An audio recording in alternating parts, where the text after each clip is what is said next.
Hello, everyone, and welcome to the broadcast. We are a bunch of broads, and we are casting across the airwaves and right into your eardrums to spread mis, dis, and malinformation.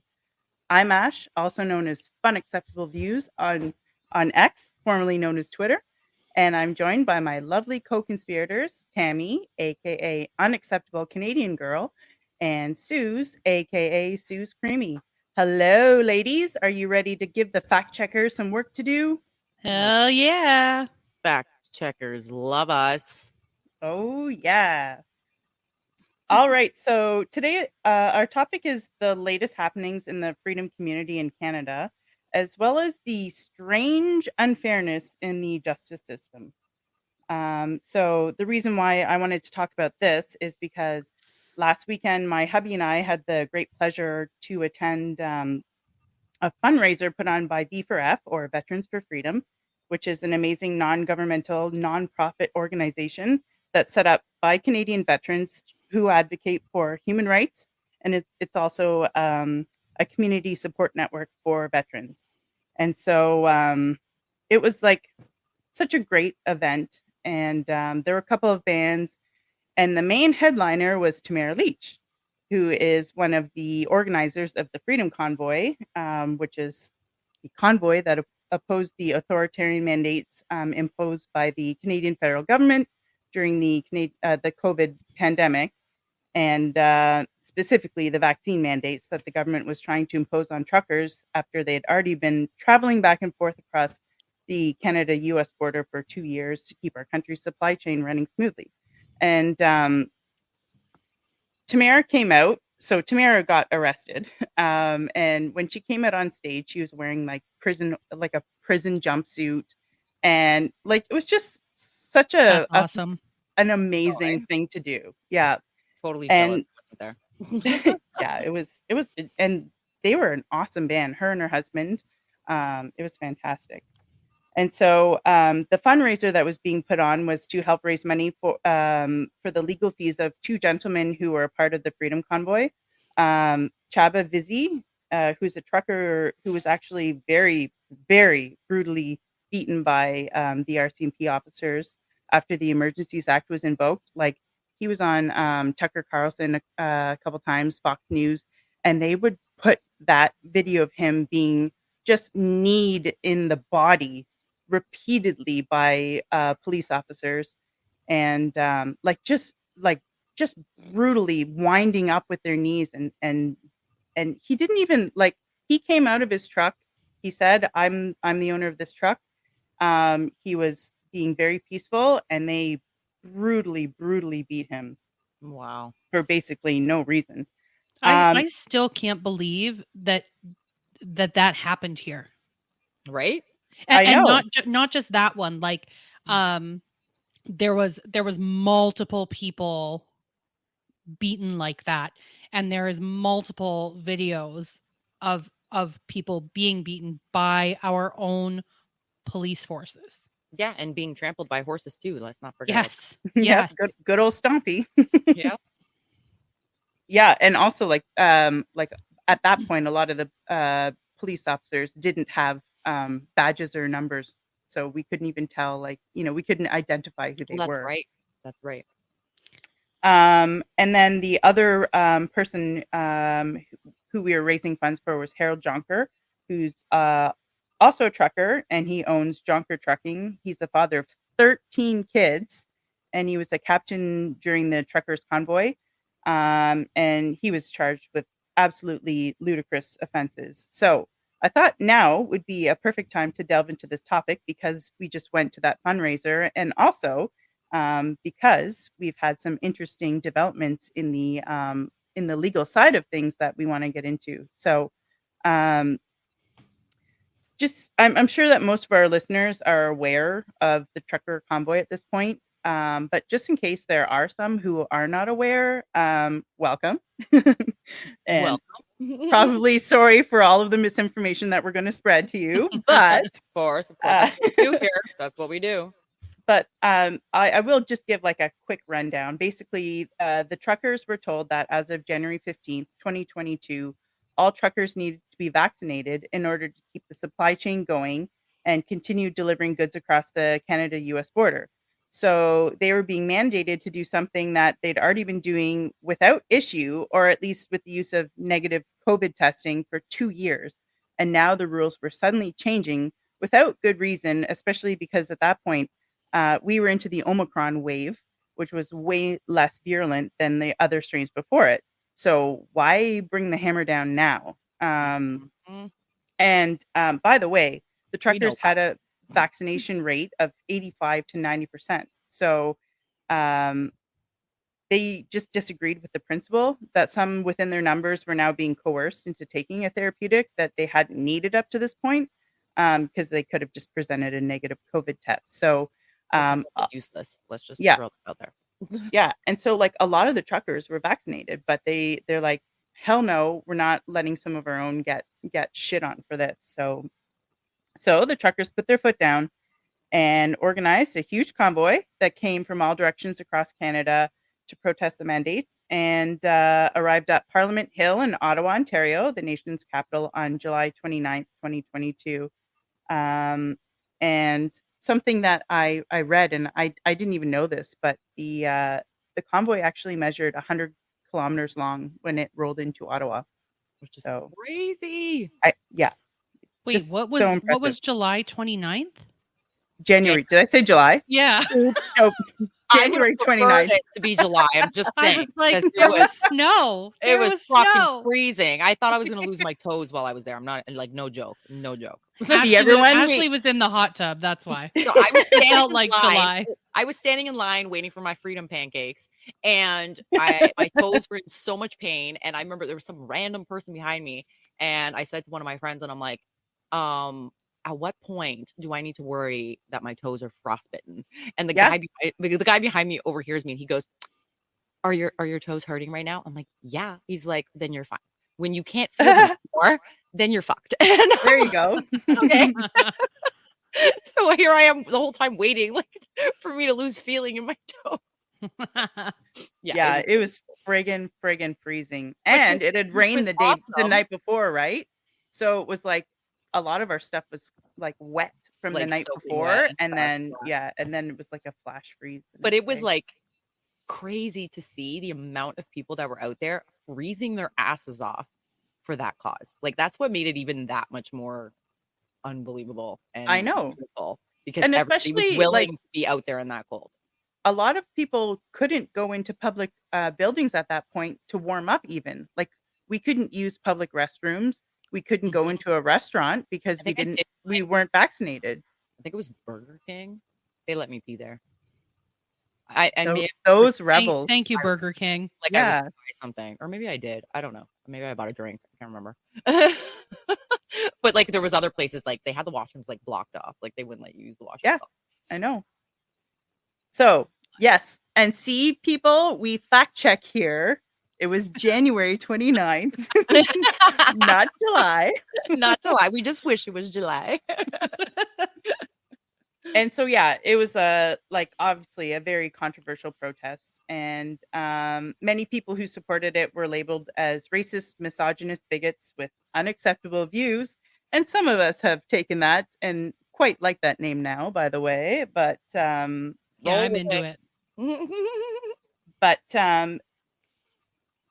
Trudeau and many others were labeling people, these things like racist and misogynist, bigots, and I think the media had like the mainstream media had a large part in portraying it that way, and so there were some Canadians who saw the protests being portrayed like that, and they started documenting the event on their own as citizen journalists to capture what was actually happening there. And so that's when all the live streams started coming out. And so you can go back and look at all of these live streams and see just how incredible the event was, how peaceful it was, how much camaraderie was there. And like I didn't even know what live streams were before before that we like Ashley, seen them there. I know. like you mean people just walk around and like videotape shit and then like post it and make money on it? live. Well, we carry around these little things now that are like a camera and a video and a talking device all in one. What? This girl is learning a few things, We are including how to connect your computer to your hotspot so that you can actually broadcast. Yes. Yes. Ladies and gentlemen, your podcast works better when you're connected to your internet properly. Yeah. So if I had known that on Monday, then we could have already published this. But here we are. I was excited to get to talk to you guys again. So yeah, me too. I love you girls. I love you guys. Oh my God, I'm gonna cry. So actually, I thought now that I've done like the little intro for anyone who didn't know what the Freedom Convoy was, in our first episode, we did talk about a little bit about what it meant to us to have the Freedom Convoy going through our own country. And so, Suze, I know you were there. Do you want to just kind of give like another sort of recap in case anyone hasn't heard the first episode? Well, sure. But first of all, if you're on episode 3, why the hell haven't you listened to the first episode? Just saying. Okay, yeah. Press pause, go back, listen to the first 2, then fast forward it to this part again. it honestly meant, I can't even describe how much that entire movement meant to me. Like I had said in the first episode, I had slipped into a very dark place after losing my job after so many years. And my job was lost because of vaccine mandates, right? So to see the truckers come together and do like what my industry wouldn't do, you know what I mean? Do what like my coworkers wouldn't stand with me. I remember saying to some of them, I was like, just stand with me. Like, don't attest. What are they going to do? Fire the entire freaking company? You know what I mean? Right. Like, they're not going to do that. So, but everybody was too afraid to do that. They were even too afraid to even go and like just voice their concerns to our union, right? And I'm like, come on. So to see the truckers really pull together for everybody, you know, that wasn't just for them, that was for the entire nation. And it was the most beautiful thing I'd ever seen. And I remember being over one of the overpasses and just being there and listening to all those people around me. I didn't know a single soul, and just the love that you could feel amongst each other who were complete strangers. And it was the exact same feeling that just carried on right into Ottawa. Yeah. And I wish I was there for the 3 weeks, to be honest with you. I wish I was one of those people. I met a girl there who I think she was from Nova Scotia, maybe. She had driven from Nova Scotia, her van or something, and she was there the whole time. She was amazing. Like camping out in her van. I was like, that's fucking awesome. I'm like, yeah, I wish I could have done that too. And just experienced every single aspect of it. It was such a beautiful movement that made a massive difference, because we all saw province by province, they started dropping shit, right? And they will never admit that it had anything to do with the convoy, but we all know it had everything to do with the convoy. Yeah, we know. And you can fact check that all you want. We all know it's true. All right. And Tammy, how about you? Unfortunately, I know you weren't able to go there, but I know it meant a lot to you to watch everything. So why don't you? Yeah, so I couldn't go. I actually was deemed essential. You are essential. Thanks, totally Ash. essential. Thanks, yeah, I was deemed essential. So I was still working. I did work for a company that did not enforce the vaccine mandates, thankfully. So I was lucky in that sense. But I made plans to go, and actually took vacation to go the last week that it was actually on. And then just before we were wanting to go, we started to hear that they'd brought in, I think it was the UN plane had landed. There was some video footage of that. And the unmarked officers started coming in, and then things started to get really nasty. So we thought it was best we don't. But even though I didn't get to go, the impact that the Freedom Convoy had on my life was something that I will truly never, ever, ever forget. It gives me goosebumps still when I talk about it every single time. It never fails. I think for me, it was a really, really, really dark time. I know Suze had mentioned it was for her, and probably more so because she lost her job as a result. But I think it was a dark time for everybody across Canada. Yeah. And when I saw that there was people going to Ottawa to protest this, it was the first time I didn't feel alone in so long. Yep. Being segregated from public, and having I did have friends that they got vaccinated, and so they were still able to go out and do things, and so I felt left out of a lot of things. And one of the things also that really scared me was wondering, like, how hard are they going to crunch down on this? Are we going to end up being taken from our homes? And to some people that might seem like an extreme thought, but when you're from Canada and all you've ever been taught is it's the land of the free and whatever, and then your rights are being taken away because you want control over a medical choice, that puts a fear into you like I have never felt before. And yeah, I even if they had have gone the way that I think many of us thought that they were going to go, that was a hill I was willing to die on. It still is a hill I'm willing to die on. So I want to make that clear. But seeing them all go to Ottawa for us, and knowing that they were doing it for our freedoms, was one of the most amazing things I have ever seen in my life. Hearing it on the CB radio, I listen to that thing every single day. Hearing the children thank the truckers on the CB radio.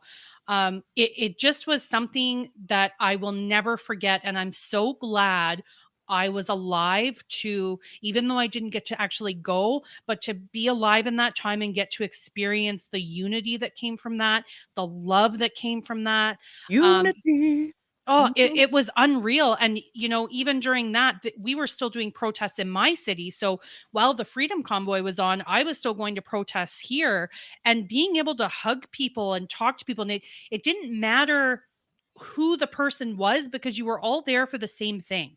Yep. Exactly. Yeah. And it was just so beautiful. Look what it did around the planet, right? Like around the world. Like everybody, like you see that movement move on to so many different countries following suit. The farmers, the farmers, the American Freedom Convoy. Like it has caused this blow up across the globe of courage within people to actually stand up for what they believe, and to see this happening all over. Like, I'm so thankful to the organizers of the Freedom Convoy, because it's a global thing now. Yep. And I'm so proud that they're Canadian. Proud. Yep, me too. These, polite Canadians who never get out of line started a real movement there. Yeah. And starting that movement. Numpty Canadians. The numpty Canadians. And another thing too is, like, the thing that I loved the most about the whole movement was how the sense of humor of Canadians seemed to pervade all the sort of like the authoritarian measures that started being enacted, and how the sense of humor of Canadians would rise above, every next step. And so, like at one point, they weren't able to get porta potties into the area because the city of Ottawa wouldn't allow it. And we already weren't allowed to go into public restrooms, and so then not to allow porta potties is unbelievable. And so they finally got the porta potties in. They had signs on every single porta potty door with like Office of Trudeau, Office of Theresa Tam, At one point they were giving out these they weren't actually giving out tickets, but they were going around and they were giving out these warnings on pieces of paper. And someone well, some people grabbed like clean new toilets and put them around on like on the main drag so people could put their pieces of paper in the toilet as the garbage instead of littering on the streets. And like all the city of Ottawa refused to keep the sidewalks clear of snow and ice. So there were volunteers who would go in and they would shovel everything, make sure that it was safe for everyone. There were people who would go in and clean up. They would mop up the floors of the bathrooms of the restaurant and like in the front areas of the restaurants that stayed open for people, just to show, give a little thanks and show their respect, and not muck up their areas in the restaurant. And sorry, Ash, I know they were protecting the statue too. That's right. Yeah, the Terry because Fox they were statue, accused and of yeah. Yeah, I believe from what I remember anyways, they were accused of like littering on it and stuff, and so then desecrating, they called it. Desecrating the And Terry then Fox statue. remember that like false flag thing with the Terry Fox statue? Like when someone like put like that upside down flag and then they tried to spin it like oh yeah. Right. Like someone had put an upside down flag on the Terry Fox statue. When I was there, the Terry Fox statue was covered in flowers. Right. Like literally covered in flowers. I love how they basically combated every bad thing that came their way with love. Yep. Yeah. I know. And exactly, I mean, of course, everyone knows about the dance parties. There were hockey games being played in the streets. They had bouncy castles for the kids. They even had a hot tub. And then another thing I loved, like they just had free food and hot drinks in like on tables and like Freedom under vendors' tents everywhere. And one of the things that the mainstream media tried to do was make the Freedom Convoy look bad by saying that people were stealing food from the homeless shelter nearby. And so then what happened? Well, then they started giving out even more free food and inviting the homeless people to come and join in, like, no, please, get some free food. So I really loved how every time that happened, they would just spin it into something more loving and positive, or the jerry can thing. So when they had the raids and the police came in and confiscated a whole bunch of gasoline, they took their food. They took like freaking hot dogs. Okay. And so what did the protesters do? Wait, they took a hot dog? Did you just say took your hot dog? Yeah, the police took their hot dogs. Like out of their hands? No, I think they took like them from coolers or something like that. Wow. Yeah. And yeah, so they kind of were trying to make a rule that people weren't allowed to bring in gasoline, so that the truckers couldn't keep running their trucks. But I mean, they're living in their trucks. It was minus freaking, I don't know what, 30? Minus 30. It was freezing. So they needed to keep them running to stay warm, because that's where they were sleeping. And so what did the protesters do? Well, they started carrying around even empty jerry cans into the downtown Ottawa core, just so that the police officers couldn't tell which were empty and which were full. And one thing I'm quite proud of is that my hubby actually made us some like human-sized plywood jerry cans that he cut a hole for our faces. And so we brought our jerry cans too, but they were just giant ones. And so many people love them. And so a lot of people are like, we offered, like, would you want to pose in front of Parliament Hill with these? And so a lot of people got pictures in those jerry cans. Oh, that's awesome. And yeah, that's your Halloween costume every year, right? And actually we went to see James Top in the summer, and we stayed at the KOA in Renfrew. That was kind of one of the places that people were staying then as well, I believe. Maybe not. And and anyways, so we were camping out there, and we brought our jerry cans and just put them in front of our camper. And our neighbors across from us came over, and they showed us their phone, and it was a picture of them with their face in the jerry cans, and they're like, "We were there." we apparently had already like hugged then, so that was pretty cool. Anyhow, what I did want to do is get into some of the lawfare that is going on. But actually, I guess I should kind of finish up what happened and kind of like why the lawfare is going where it is. So basically, on February 14th, the day of love, when the federal government invoked the Emergencies Act. This is actually the most heavy-handed piece of legislation that the Canadian government has to deal with national emergencies, and it allows the government extraordinary powers to supersede our charter rights in order to deal with the issue at hand. This wasn't implemented during 9/11. Like this has never before been used, and Trudeau went full freaking scorched earth.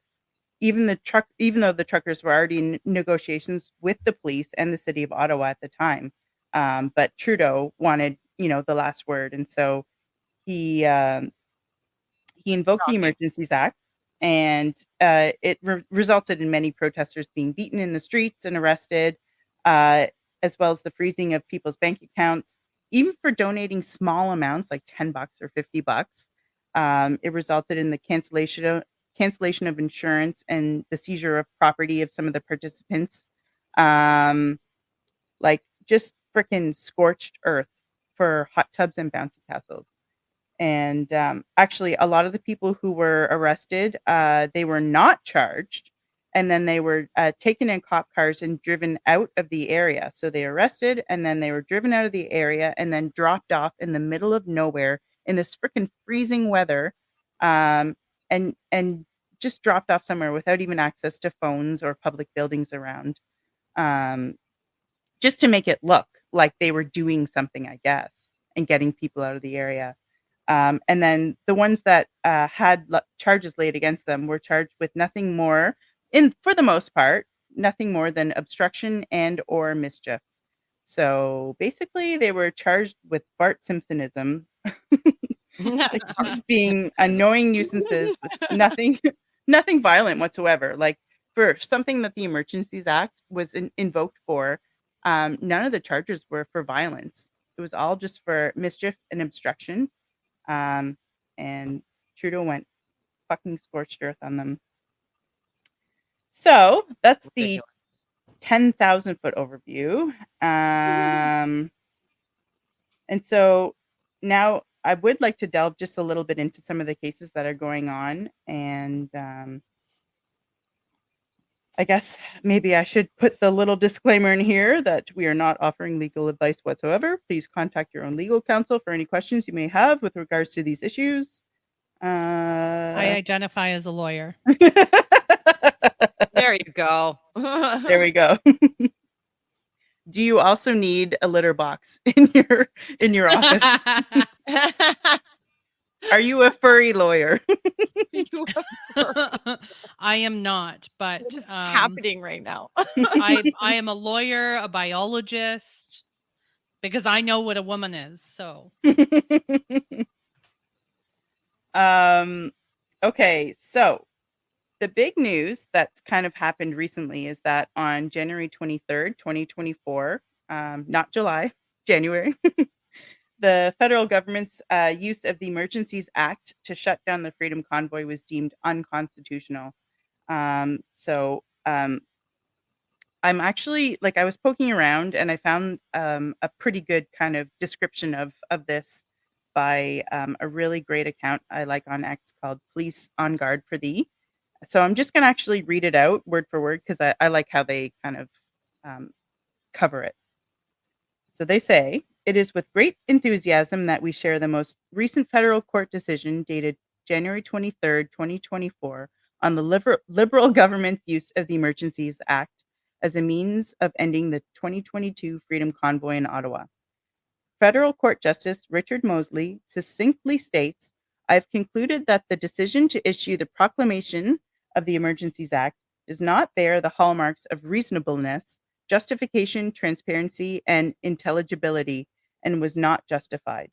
This decision comes as a result of a challenge put forth by the Canadian Civil Liberties Association and joined by several other groups. A statement from the CCLA earlier confirmed the federal government's decision to declare a public order emergency under the Emergencies Act in early 2022, as well as the associated regulations that it enacted, were unreasonable and were not justified on the facts or the law.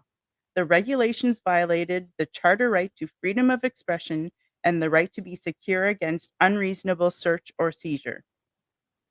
Justice Mosley found that the actions of the convoy did not rise to the level of a true threat to national security as defined by the law and as is required for the invocation of the Emergencies Act. The invocation was not legitimate and renders all subsequent actions as equally invalid. Further discussion is sure to arise in the coming days and weeks once all details and ramifications of this decision are absorbed. True to form, the Liberals responded publicly to this ruling by expressing their intent to appeal, which they have since, and they have yet to accept responsibility for any of the actions they have taken since gaining power, those that contravened Canadian law or harmed our citizens. Why should we expect anything different this time? Perhaps it is finally time that the Liberal government is to be held account for the blatant disregard for the rights and freedoms of Canadians.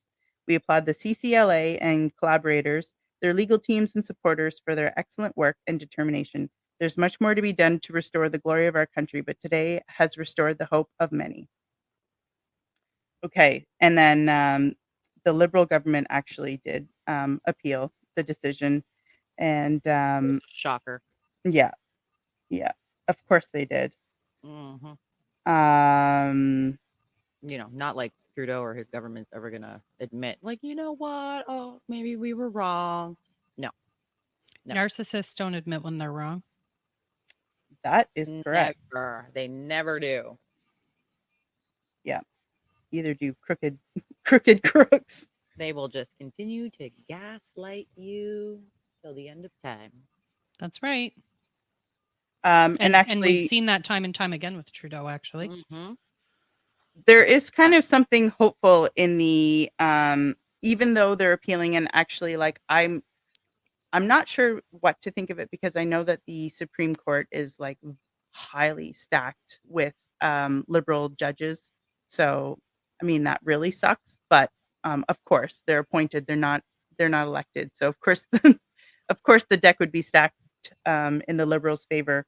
But I did read that it's important to notice that the language that Justice Mosley used, like, he carefully selected it to articulate his ruling. And so this is actually also from the Police on Guard for Thee. And it says it's the way that he crafted his decision by leaning on long accepted definitions of key terms used by the abusers in brackets government, such as terrorist, threat to Canadian security. The government will be forced to argue against not just his decision, but these long-held interpretations of language that they themselves helped craft. So hopefully, maybe that'll be enough. We'll see. Hopefully. Yeah. But anyways, that is where we're at with that kind of ruling. But since then, we've actually had like a lot of lawsuits come out. So which it's about time. It's about time. Mm-hmm. Yeah. And the thing is, like, lawfare is, I mean, it's so expensive, and the Canadian government, when they get sued, I mean, their money comes from the taxpayers. And the people who are suing them, they have to come up with the funds on their own. So it's a really big decision to do this, and it's so important that this is happening because, I mean, it takes takes a lot of gumption to come out and say like, yeah, I'm going to sue the government, right? Well, and they are suing Trudeau and Freeland personally, some of them as well. Yeah, that's right. Which And I'm glad to see that happening. yeah, I know, me too. I love that. So some of the lawsuits that are going on. So a number of the Freedom Convoy organizers, such as Tom Marazzo, Tamara Leach, Chris Barber, and Daniel Bulford, they are suing the government because of this new ruling. And also, in preparation for this episode, I did reach out to a couple of people who I know have filed lawsuits. And Tom Marazzo, who's a super nice guy, former military officer. He was kind enough to email me his statement of claim, and so he's suing His Majesty the King of England and the Government of Canada. I read through it; it's like 17 pages long, so I'm not going to read them here. But I mean, how much time do we have left? Gotta kill a couple minutes. Yeah, so Tom basically had his bank accounts frozen as a result of the EA, and he was blocked from paying bills, withdrawing funds, depositing funds. His credit cards were frozen, and any automatic payments were also blocked. This resulted in Tom being unable to purchase vital heart medication for his son, who was being treated for congenital heart problems. Let me read that again. Okay. This resulted in Tom being unable to purchase vital heart medication for his son, who is being treated for congenital heart problems. Like, wow. Can you believe that? There's no words for that. There is so much wrong with that. So much. Yeah. I honestly, when I hear things like that, like we all know this happened, we lived it, but like when I hear things like that, it really hits home on the state that Canada was in and continues to remain in. Because if anybody thinks that this is getting better, it's not. No, it's not even fucking close. It's truly not. So take the rose-colored glasses off. Yeah, because they're really shit colored. Shit's getting bad. Right? Yeah. Wow. Yeah. And actually, then the next one that I wanted to talk about, they reached out to me the day that we were supposed to be podcasting, but because someone didn't know how to configure their hotspot. Actually, I talked to them today on the phone, and so the next one I wanted to talk about was it's an account on Twitter by the name of Hold the Line Posties, and it's a lawsuit represented by Leighton Gray. And it's representing Canada Post workers who were put on leave without pay for not taking the jabs. And the thing is, like, when we were talking on the phone, like, they didn't have anything in their contracts that told them that they had to have like medical treatments implemented on them, So then to be, well, I mean, Suze, you know about it because that happened to you too, right? Sure And she was saying that strangely, they had to attest to their vaccination status by calling a 1-800 number. Really? And then they could go back to work. So what? So they couldn't even like fill out paperwork, just and hand it into their jobs. They had to like call a 1-800 number, and then like it was like an automated thing. But they never had to show proof? No, and no, and she said nobody actually followed up afterwards, which is really strange, right? To have these like very severe rules in place and then like no follow-ups. Well, maybe some companies did it just, for the show of it all, to make it look like they were doing what the government wanted them to do. But I know, like, my workplace, for example, at first you had to attest by signing some crap. And then after you submitted that form, they also asked for proof. So I remember my friend, I was gone already, and she was still there, and she had told me that they approached her questioning her proof of vaccination status because it was fake. And I'm like, what are you talking about? It was fake. And she's like, she didn't realize her name with the company was different than her name on her health card. Like, her last name was different. Like, one of them was her health card, I think, was her maiden name. And then so they were like, this is fake. This isn't you. And she's like, what? Oh, wow. She's like, that's me. That's my maiden name. Like, go fuck yourself. The rules were so ridiculous. We could do a whole show on just the ridiculous rules. We probably should. I think we should. That would be fun. About how, like, COVID knew what time of day it was, for example. Yeah. Like, I remember in Quebec, like, didn't they have like a curfew? It was like, if it's after this time, COVID's out to get you. Yep. And COVID you gotta wear your wouldn't mask get you to go to the if you were bathroom. under 4 feet. Yes. Like, Yeah, if you're under that's 4 right. feet, unless you were a kid playing at the park, then COVID was there for sure. Right. And if you stood on stickers, COVID didn't get you. That's right. That's right.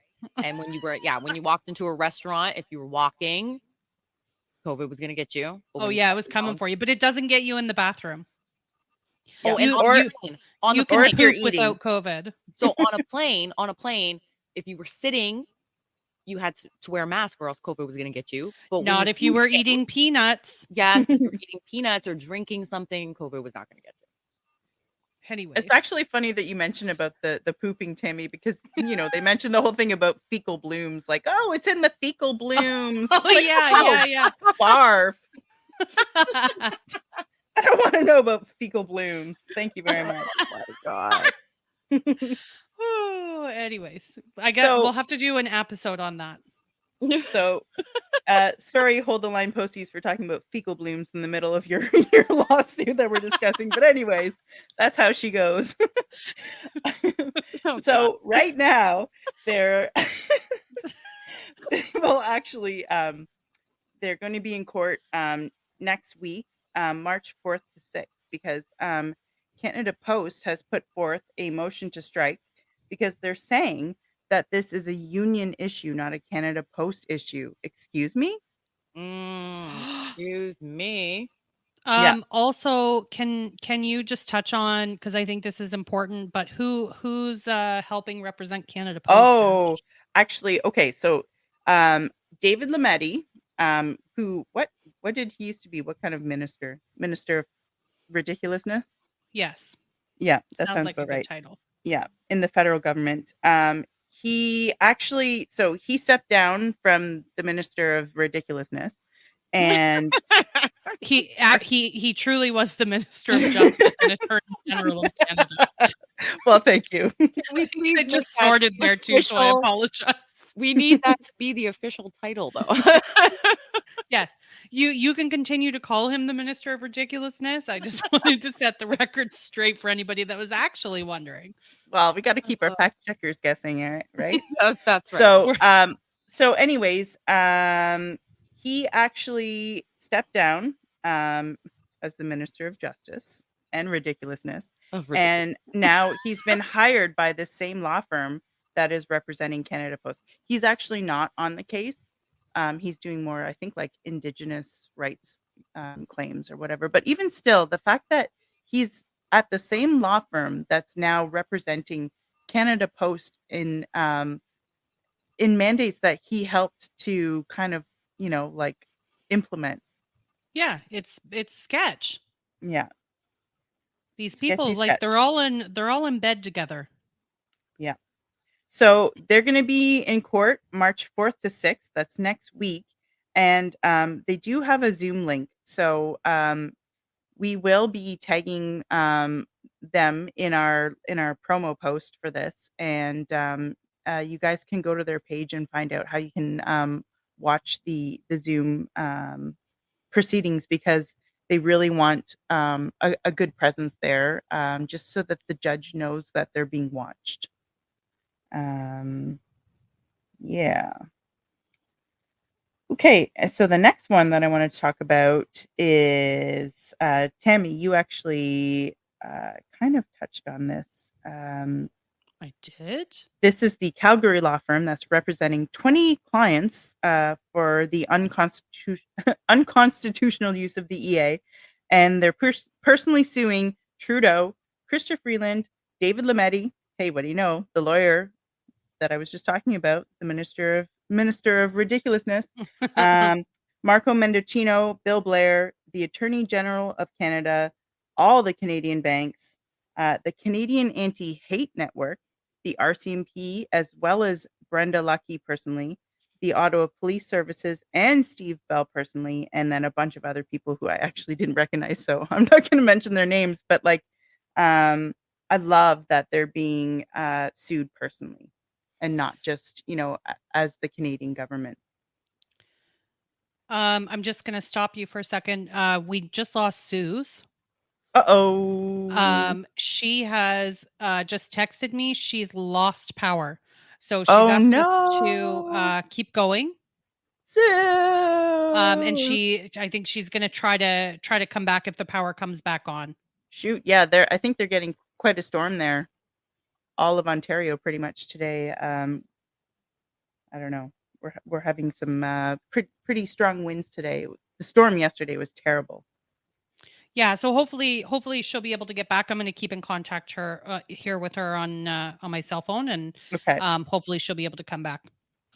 All right. Well, the show must go on, Suze. I'm sorry about your power. I hope we it love comes you, back Suze. on. Oh, and so we'll talk about another refreshing ruling. Was by a judge in Alberta who ruled that it was unconstitutional for politicians to shut down small businesses. And that case involved the Whistle Stop Cafe. And that's just like a sweet little cafe in Alberta, and they served unvaccinated people, and they got in trouble for that. And so good for them for fighting against this. And you had mentioned during another chat that Without Papers Pizza also did the same thing. Yeah, and I think he was suspended from I don't know actually if he was suspended, but something is going on with his account from X. And that was since we had been talking about it. Yeah. So we mentioned it we were the other talking about night, it on and Monday. then yeah, and then I looked at his account; it was there. And then I guess it was the same day or the next day, his account it disappeared. I was actually just looking for it tonight, but I couldn't find it. Strange. I mean, I'm not saying that it was us, but I'm just saying it's strange that we were just talking about it and then that happened. The next case that I'm going to bring up is actually a very upsetting case to me.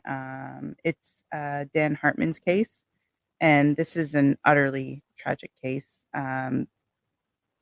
Dan's son, Sean, was a 17-year-old boy, and in order for him to play hockey, the hockey teams were mandating that that kids get vaccinated to play. And so Dan didn't know that Sean had taken the jab, but Sean really wanted to play hockey, so he went out and did it. And I did reach out to Dan. I was actually very fortunate to have met him, and actually Suze did as well at the same time this summer at a get-together at White Wabbit Warriors house. And he's such a lovely man. And Sean died 33 days after his first Pfizer dose. And the doctors say that his cause of death was unascertained. And I mean, for me, like, the thing is, you say unascertained, but wouldn't you be bending over backwards to make sure that it wasn't the vaccine? Like, if there was any possibility that it was? Well, no, because yeah, you want to believe that they would, but people were so heavily silenced, and people's jobs were threatened, people's lives were threatened, if they were to come forward and blame the vaccine on anything. And we've seen it over the years. They've tried to blame heart attacks and strokes and all these other things on anything and everything. Naps. Yeah. Oh my gosh. Naps. Yeah. Naps, gardening, making snowmen, shoveling your driveway, Video games. video games. Yep. Yeah, like they've tried to cover it up as much as possible. And Yeah. it's heartbreaking. Um it's really, really sad. I see Dan's posts, like we follow each other on Twitter, and it it hits you every time. Every time you see his posts, like it's so awful. He is going to have to go the rest of his life feeling the loss of his son. And for what? I know. For what? So that a bunch of people could get rich. Like I don't know why they did what they did, and but I know a lot of people got rich from it. Mhm. And I can't imagine what he is going through day in and day out, knowing that he lost his son to that. Yeah. You would never recover from that. No. And I mean, to lose a child is such a tragedy on its own, but then to be gaslit as you try and speak up for him, I mean, there are no words. Like, uh, No, there really yeah, isn't. I don't think that there's anything anybody could ever say to really touch on the full caliber of this situation, this one in particular, because yeah, um it's the loss of a child. yeah, Like my heart breaks for him. I yeah, see his posts, and it hits me right in the soul yeah. when I see them, because you feel his pain. I just don't even have words. I I know. don't. Me too. So he's filed 2 lawsuits, and they've been launched against Pfizer Canada and Health Canada. And he told me that the government of Canada responded with an offer that if he's willing to drop the lawsuit, they won't charge him court costs. Like, what a load of bullshit. Can you repeat that? I would gladly repeat that.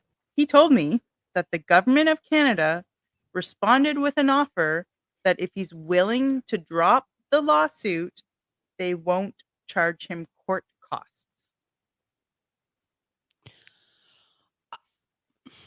Yeah, it's just I unbelievable. who is who is the human being that has to make that offer? And whoever you are, how do you live with yourself? How do you Here, sleep? here, person that lost their son, we're going to make you this awesome offer. What? Yeah, just disgusting. I can't even, like, there, everything about that is so wrong. No remorse, no nothing. Yeah, it's just horrific. But you know what that tells me? So it makes me sick, first of all, and shame on anybody that is even involved in that entire thing. Yeah, Um, but for them to come back and say, we'll cover your court costs, that right there tells me they know they're in shit. right. They know they're in shit, and they're grasping at straws in hopes that he'll give it up. Yeah, It's like, almost like a bullying tactic. And you know, um, good for Dan for keeping on, and I hope he is able to just stick it to them, and it's never going Yeah. to change what has happened, but I hope he gets justice. Yeah, me too. And everyone, this is a huge case to be won. Um, Dan does want to bring in some leading experts. Uh, Tammy, you and I were talking about this with Suze, that Peter McCulloch is Yes. he's going to be joining, and so Dan is going to go all out to win this, and so he does have a give send go set up on his page. So we will be tagging him in our promo post, and so please, if you can, every little bit counts. Please help him to get justice for Sean. And I do think it's important to mention too, just for anybody that doesn't know who Dr. Peter McCullough is, he is one of the doctors that has been speaking out since the beginning of the pandemic. Mhm. So this is huge. You know, I don't want to say it's a huge win for Dan because I feel wrong about saying that. But he is the leading cardiologist in the Yeah. US. Yeah. Yeah. I feel weird saying it's a win for Dan, but I don't know how else to say it. So Yeah. please excuse me for that, because that's not If how I yeah. intend. But you know, for all of the bad that has happened, this is a very, very good thing that that he's got Dr. Peter Supported. McCullough Yeah. on his side. And Yeah. I think that's so amazing. And I did see Dr. Peter McCullough's post to Dan saying that he was going to help him. And I just, it's amazing. It's Yeah. amazing. Absolutely. Okay. So we will move on to another court case. Now this one is a bit complicated. It is the Coots men. There's 4 men from the Coots blockade who have been arrested. Now, just so everyone understands, there was the Freedom Convoy going on in Ottawa, and then it spurred on similar types of protests in other parts of the country. And so one of them was actually at the Coots border. So the border of oh boy, why did I say that? I don't even know what a border's to you. No. I think oh gosh, I'm not even gonna guess. I wish I hadn't said that. Anyways, there you go. Everyone, you can make fun of me in the comments if you want. So anyways, these 4 men have been in remand. Some of them are still in remand. 2 of them have been let out. They were let out after 723 days. And I keep saying remand because it's different than prison. This is supposed to be a place that accused are held in before trial. It's supposed to be very temporary because people who are in remand are not afforded the same liberties that you get once you're in prison. And so for anyone to be in remand for that long is a severe injustice. This never should have happened. And so it's just utterly inhumane. So they were actually the reason why this is such a big case is because they were charged with conspiring to murder an RCMP officer. And this is one of the main reasons why the Emergencies Act was invoked by Trudeau, even though the Coots blockade has nothing to do with the Freedom Convoy. That was one of the reasons that they were able to get the Emergencies Act by saying, like, oh, something dangerous is happening as a result of these protests. And so we're invoking the Emergencies Act. And so they were charged with conspiring to murder an RCMP officer, and 2 have taken a plea deal for much, much lesser charges related to firearms. And like even one of them is that they didn't store their firearm properly. So they have their licenses and everything like that for their firearms, but one wasn't stored properly. So, I mean, to go from saying that they conspired to murder an RCMP officer and then go all the way down to, oh, you just didn't store your gun properly. Like that's a huge difference. So, that was, Jerry Moran and Chris Lysak have now taken plea deals, and the 2 who are still, in remand as we speak are Chris Carbert and Tony Oleanick, but they're in pretrial right now. So, I've heard things that maybe the change with the Emergencies Act, being deemed unconstitutional might be kind of, changing their trial right now. So that's a pretty big one. And then, I also had the pleasure to speak with another amazing freedom fighter. She goes by the name of Jo Walsh on X, and we follow each other. So I reached out to her and just told her that we were going to be covering some lawfare, and so she was awesome enough to give me her phone number, and we just had a lovely chat the other night. And she actually just filed her charter application on Monday to claim that her arrests and charges were illegal and unconstitutional.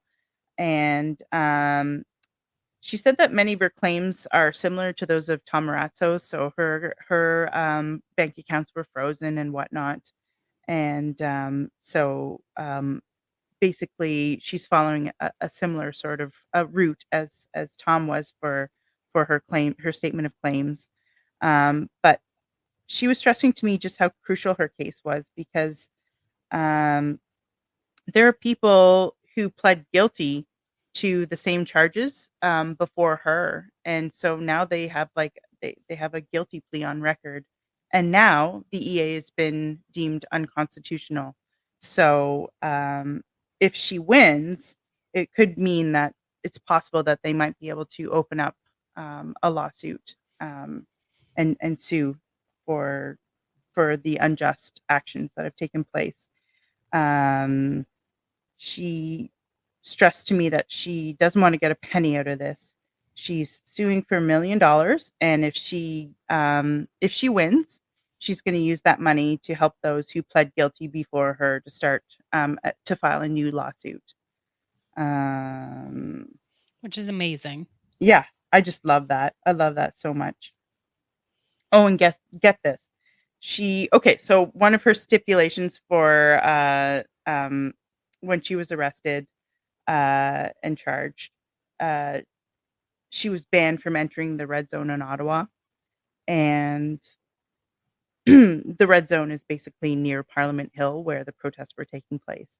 So she told me that she's broken bail twice, and once was for being in the House of Commons, literally sitting beside a member of Parliament, Melissa Lantsman, just discussing the ArriveCan app. So she was arrested for that. Like just unbelievable. And then another time, she was rearrested for attending the Public Order Emergency Commission, which was set up to kind of inquire into the circumstances that led to the declaration of the Emergencies Act. The whole Public Order Emergency Commission was a sham, in my opinion. But Zexy Lie does not think so. Yeah, that's right. And she was a victim of the honkening. Oh, the honking. Oh, some people were just so traumatized by the honking. Yeah, trauma forever for Zexy. Yep. So then you go out and throw some eggs. Good one. I think they were calling her Zexy Smollett for a while. I liked that. That's a good one. Yeah. So anyways, Joe. Sorry, Ash. We've got Suze back. Suze! Welcome back, Suze. Oh, we can't hear you, Suze. I'm going to keep going until we can hear her. So Joe was rearrested for attending the Public Order Emergency Commission, which is so ridiculous. Like, you don't think that people are going to be arrested for doing like going into government buildings to be like active citizens in government, like just sitting beside a member of parliament or sitting in on a public order emergency commission. So just unbelievable. This is not a serious country. Yeah. And, like the leniencies that we're seeing taking place in our system for actual hardened criminals like rapists, dangerous felons, it's like it doesn't make sense that grandmas standing up for their fundamental rights and freedoms are being given such ridiculous treatment. Yeah, watch out for grandma, everyone. Yeah. It's- Is that Suze? That Suze is back, bitches. Suze! Welcome back, Suze. Holy shit. It's quite the climate manipulation going on out there. My goodness. Somebody used a plastic straw today. Someone used a plastic straw. Someone was cooking on a gas stove. Who the fuck Pay knows? your carbon taxes, people. Oysters were farting. I don't fucking know what happened. All I know is my power went out. It's back, and I'm back. All right. Well, we're happy to have you back to hear what it was I missed. We talked about you the whole time. Yeah. You fucking bitches. So Anyways. we're actually getting down to a couple of the last ones. We're getting into okay, so this one is utterly ridiculous. James Sowery, he's a trucker. Is this the pylon? Yep. No, I Suze, didn't. You know it. Just in time for the pylon. Yes. So Suze just drops in and gives the punchline. You ruin her. That's what you get for talking shit while I was gone. So James Sowery is a trucker from the Coots blockade. And so they had all agreed to leave the blockade. They didn't need the Emergencies Act. They were all leaving before the Emergencies Act was even implemented, as far as I know. And so he was leaving the scene, and there was an officer on the side of the road, and they had put one pylon, I believe, kind of like out in the middle of the road to I guess to draw people's attention, but it was just like the most ridiculous setup. Just a lone pylon. Yeah. And so James actually knocked the pylon over, and this cop or officer had a meltdown, apparently on the side of the road, terrified for their life for knocking over this one little pylon. It's even just like a little pylon, not even one of those giant, huge ones. One of those like it's just baby cones. It was one of those baby like, cones. Yeah, like a baby cone. And actually, The horror. How dare he? There's a great independent journalist, Mocha Bizergan, and he has Bizergan Media. I hope I'm saying his last name right. I think it's pretty close to that, anyways. And on his Twitter page, he actually has footage of a trucker going by just after James was pulled over to the side of the road for this knocking over of the pylon. And so he drives by the pylon, and you can see like it's nowhere near the cop or the car. It's just knocked over. It's not like it went flying into the side of the car or anything. It was just tipped over. And so an interesting thing, like during the trial, instead of using any actual footage of what happened, they did like a mock-up of what it looked like. And of course, he looked way closer to the pylon, and the vehicle was positioned differently. And that's what got James 10 months in prison. Wow. 10 months for a baby pylon. Yep. Yeah, 10 months in the clink for knocking a pylon over. Yeah, like, what do you think about all those people, the most horrible drivers in Canada or whatever? Like, right? And then there is Pastor Artur Pawlowski. He's been enduring some horrible legal battles just for holding church services during lockdowns. And then, of course, we have good old Randy Hillier. He's a former Oh, MPP. Randy. Good old Randy. He was charged with other similar charges, like mischief and obstruction. And did you girls, you got a chance to see the video that I sent you of him moving the fence during the convoy? So basically, Yeah. Yeah. he was trying to like just move a fence so that more people could get through without pushing and shoving. Not that there was pushing and shoving going on, but just kind of like making more space. And there was an officer nearby, and he just lifted the fence and moved it like, I don't know, like a foot and a half. And the officer freaked out, saying that they felt threatened. So he's going Wow. through legal battles for that. And so that is the lowdown on some of the legal cases going on. That's not by any means all of the ones that are going on. And I'm sorry if I missed a case, but please let us know if you know of other ones that are happening. We'd love to hear about them, because we can cover them at another time.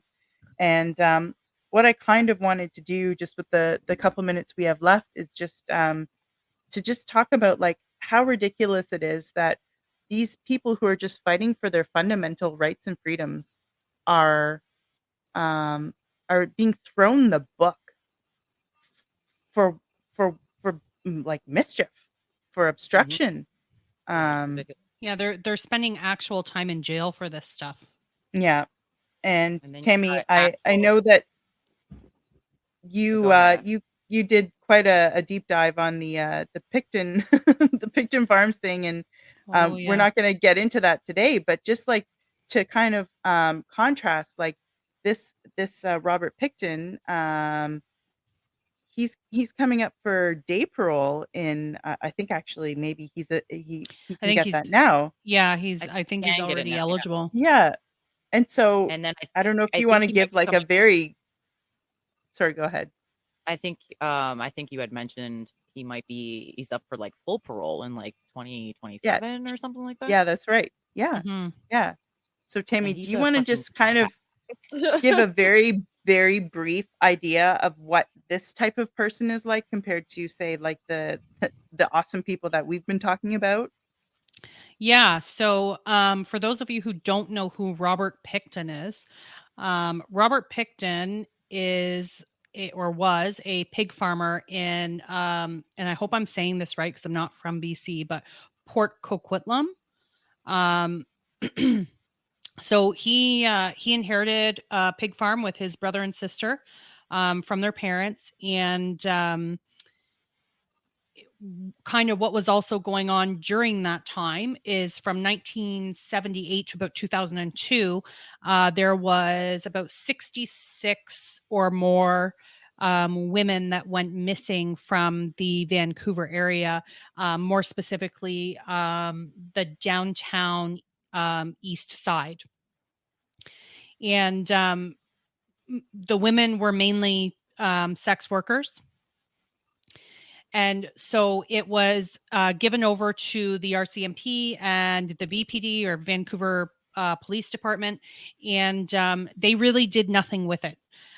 They basically dropped the ball on the entire thing. There was several reports going on of this farm, and just some strange happenings going on there.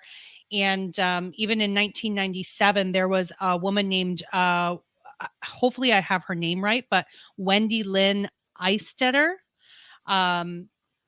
She actually was stabbed several times at the farm, and was found on the side of the road and taken to the hospital, where she actually said it was Robert Pickton that did this to her. Oh, and wow. He ended up getting an attempted murder charge. But because Wendy had drug addiction issues, they ultimately let the charges go. So fast forward to, I believe it was 2002. Somebody else had then reported his farm. I believe it was a gentleman that had worked for him. And the the police executed a search warrant. I think it was for firearms at that time. And both the brothers were actually arrested. And then they did another search of the farm and ended up finding personal belongings to missing women. So prior to these searches, actually, the Pickton Farm had been searched 3 times, and the RCMP found, or the Vancouver Police Department, I don't know which one did those other 3 searches, but they found nothing. And the crazy part about all of this is this Pickton family, the 2 brothers and the sister, had actually started a federally registered charity called Piggy Palace Good Time Society, which was it was right down the road from where they lived. So they lived at 953 Dominion Ave in Port Coquitlam, and the Piggy Palace was around the corner on Burn Street. And there was parties there that included politicians, RCMP, Vancouver police, you name it. Anybody that was anybody had gone to these parties. And then, of course, there was, there was Hell's Angels there, to my understanding. And basically anybody that wanted to go went. But several people that went to these parties had stated that they saw some very weird happenings at these parties. Some very prominent people. One that was mentioned was a certain prime minister. I have yet to validate that, but it has been speculated for sure. So this man ultimately was originally charged, I believe, with 26 of the murders. He was only convicted of 6, and he confessed to 49. Whoa. Yeah. So, I mean, there's a whole lot more to this, and it's something that I'm going to kind of cover in a future episode. But it's a very, very deep, dark path. There's a lot of people that have gone down that path. I would say for anybody that wants to venture down it, I would do it in small doses. It's not for the faint of heart, but this is our justice system, ladies and gentlemen. So we've got guys knocking over pylons and going to the clink for 10 months. And we've got a guy, who's confessed to 49 murders, and he's up on day parole. And Tammy, maybe you should mention how Robert Pickton was allegedly disposing of the bodies. Yes. So he was actually chopping up the bodies. And I will mention also, so he worked as a butcher. He started doing that in 1963. So he knew what he was doing before I say anything else. So he started chopping up the bodies. He was then feeding them to the pigs. And anything left over was going to a rendering facility nearby, which I do have to look more into that, because I'm still trying to understand how body parts went to a rendering facility and nobody knew. But basically they ended up having to do a recall of the pig meat. Pork. Can you imagine that recall? That is because it was locally sold. He often gave it away to people. There was some very, very, very strange things that came out of this. There's some very strange connections within this. One of the things that stood out to me as well was there was actually, during one of the Piggy Palace parties, somebody, it was a woman. I'll make sure I actually have her name for the episode that I do on this, but she actually caught Robert Pickton in one of the barns, and he had a woman hanging from a meat hook. Dead. Oh. Yeah. And so he, now I don't know his relationship to this woman, but what I read was that he told her if she told anybody, she would be next. And so she never did tell anybody. But to my understanding, she came forward when all of this kind of came out in, I believe it was 2002. It all came out. So, yeah, that's kind of the short version of it. There's a lot more to it. Like I said, there's a lot of very strange connections. The farm was very close to a seaport, and very, very close to a railway that has been speculated to be involved in some human trafficking. Wow. That's so dark. Yeah, and his sister is another kind of interesting player in this game, because his sister was heavily involved in some government activity, and also there's speculation that she had some large investments in SNC Lavalin. Ooh. Yeah. Whoa. That's a rabbit hole. That's all I'm going to say about that. But yeah, it's really crazy that in 2024 in Canada, we have people going to jail for hitting pylons, but we've got murderers coming out on day parole, and we have another major serial killer who was moved from a maximum security prison to just a regular prison. So if you don't know who Paul Bernardo is, which I find it hard to believe that somebody wouldn't if you're from Canada, he was moved from a maximum security prison. And what I understand to be the case is Trudeau's office was told about it in March, and he says he didn't know about it. Yep, they claim not to know about it. Yeah. Yeah. So hopefully that gives some perspective to people, on really just how bad our freedoms are being infringed upon. And also how broken our justice system truly is. Yep. That is what I wanted to get across. Yeah, our justice system is like corrupt as fuck. It goes real deep. It does. We shouldn't be having to fight for these freedoms in the first place. They are a given. It's written into our Charter of Rights, which they used as toilet paper, by the way. They sure did. And now to see these legal battles going on for such lengthy periods when they have such disregard in other areas. It's just mind blowing that this is happening in a place like Canada. Yep. Yeah, it's very sad.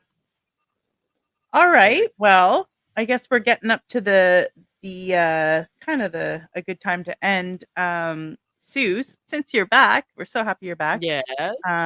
Did you want to take a moment to talk about what you are going to cover as the host in our next episode? Oh, sure. So, I was recently accused this past week for body shaming, because I wanted to just sort of bring attention to the fact that they are trying to, normalize very unhealthy habits and lifestyles. So I figured we could have a little chat about that and kind of dabble into, how they're showcasing this morbid obese lifestyle and celebrating it, and what does that do for big pharma? What does it do for the healthcare system, etc.? So we'll have a little. Suze, are you going to invite Ren on? Oh, maybe I should. I'm gonna give her a shout out though. That for sure, she's getting a shout out. Get ready, Ren. Get ready. Well, that should be a big fat topic. Big fat topic. Unintended.